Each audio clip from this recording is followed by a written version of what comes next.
안녕하세요. 초등학생의 기초공부법 초기 공입니다. 오늘은 일기 쓰는 방법에 대해 다루겠습니다.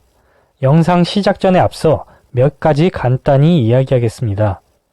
일기의 종류에는 그림일기, 생활일기, 독서일기, 관찰일기 등 여러 가지가 있습니다.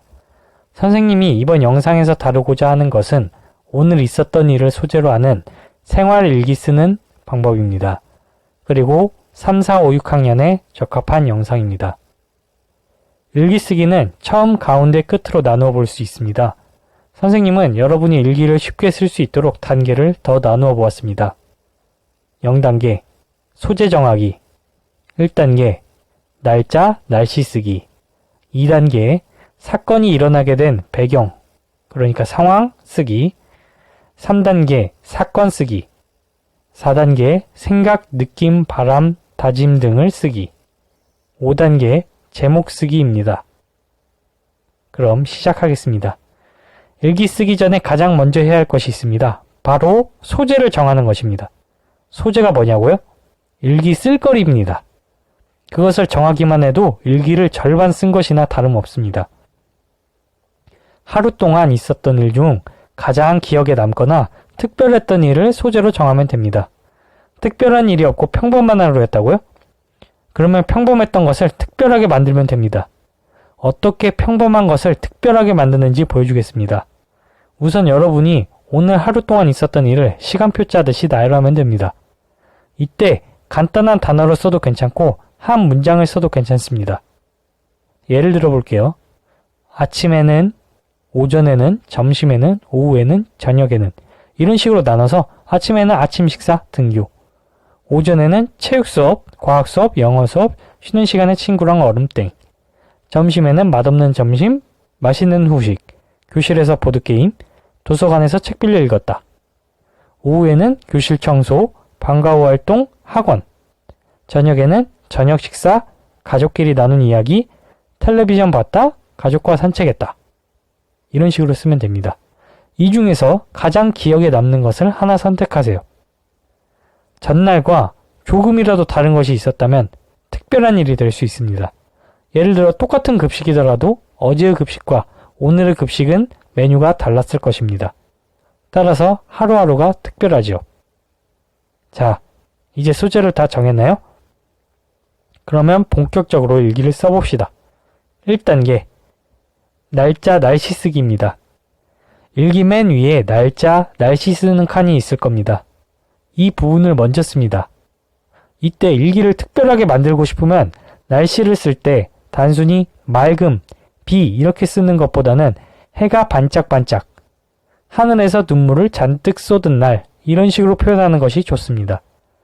아, 참고로 제목은 일기를 다 쓰고 나서 마지막에 쓰는 것을 추천합니다. 글을 다 쓰고 나서 제목을 정하는 게 더 쉽거든요. 2단계 일기 처음 부분 쓰기입니다. 아까 일기 쓰기 전에 정한 소재 있지요?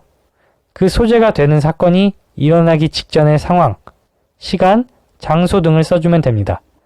대화문을 살짝 덧붙여도 좋습니다. 예를 들어 볼게요. 아침에 학교에 갔더니 친구들이 몰려든 상태로 시끌벅적 떠들고 있었다. 무슨 일이 일어났는지 궁금했다. 그래서 친구들이 모인 곳으로 다가가서 물었다. 너희들 뭐하니? 그 다음 예시입니다. 기다리고 기다리던 점심 식사 시간이 되었다. 오늘 급식에는 어떤 메뉴가 나올지 기대되었다. 얼른 손을 씻고 줄을 섰다. 가슴이 두근거렸다. 출발하자. 선생님 말씀이 끝나기가 무섭게 우리는 빠른 걸음으로 급식실을 향해 갔다. 마치 굶주린 하이에나 떼가 탔다. 다음 예시입니다. 학원 다녀오느라 지쳤다. 그래도 부모님이 해주신 저녁을 보니 힘이 났다. 어서 먹고 방에 들어가서 게임을 하고 싶었다. 휴식이 필요했다. 3단계 가운데 부분 쓰기입니다. 아까 소재로 정한 사건을 본격적으로 쓰면 됩니다. 이 부분은 최대한 자세히 쓰면 좋습니다. 대화문을 실감나게 넣어도 좋아요. 만약 누군가 이 부분을 읽게 되었을 때 여러분의 감정을 그대로 느낄 수 있을 정도로 쓰는 거예요. 예시는 아까 문장을 이어서 써볼게요. 친구들 사이로 고개를 쏙 내밀었다. 바닥에는 딱정벌레가 뒤집어진 채로 발버둥 치고 있었다. 으아, 징그러워. 나도 모르게 소리를 질렀다. 한 친구는 재미있다는 듯이 벌레를 발로 툭툭 건들고 있었다. 나는 빗자루를 이용하여 벌레를 쓰레받기에 담은 후 창밖으로 집어 던졌다. 두 번째 예시입니다. 점심은 내가 가장 좋아하는 함박 스테이크였다. 급식판을 들고 줄 서는 내내 군침이 돌았다. 정말 행복했다. 오전 내내 수업 듣는 동안 받았던 스트레스가 싹 사라지는 느낌이었다. 게다가 후식으로는 요구르트까지 나왔다. 평상시였다면 점심을 후다닥 먹고 운동장에 나가 놀았을 것이다. 하지만 이번에는 그렇게 하지 않았다. 스테이크가 입에서 아이스크림처럼 녹을 때까지 천천히 먹었다. 세 번째 예시입니다. 저녁 식사를 대충 끝낸 후 방으로 들어갔다. 그리고 휴대폰으로 게임을 하려는데 부모님이 들어오셨다. 너 뭐해? 게임하지 말고 숙제나 해. 그 말을 듣는 순간 화가 났다. 그래서 반항했다. 오늘 학교 갔다가 바로 학원 가서 힘들었단 말이야. 나도 쉬고 싶어. 부모님은 나를 이해하지 못하셨다. 오히려 더 큰 소리로 혼내셨다. 게임하면 눈이 피곤하잖아. 그건 쉬는 게 아니야. 나가서 운동을 하거나 산책을 해. 나는 엎드려서 울기 시작했다. 그러자 당황하신 부모님이 달래주셨다. 4단계 끝부분 쓰기입니다. 느낀 점과 생각을 깊게 쓰는 부분입니다. 자신의 솔직한 감정, 느낌, 생각, 앞으로의 다짐, 바람 등을 쓰면 됩니다. 아까와 마찬가지로 예시 문장을 이어서 써볼게요. 벌레가 징그럽긴 했지만 다른 한편으로는 불쌍했다. 몇몇 친구들이 괴롭혔기 때문이다.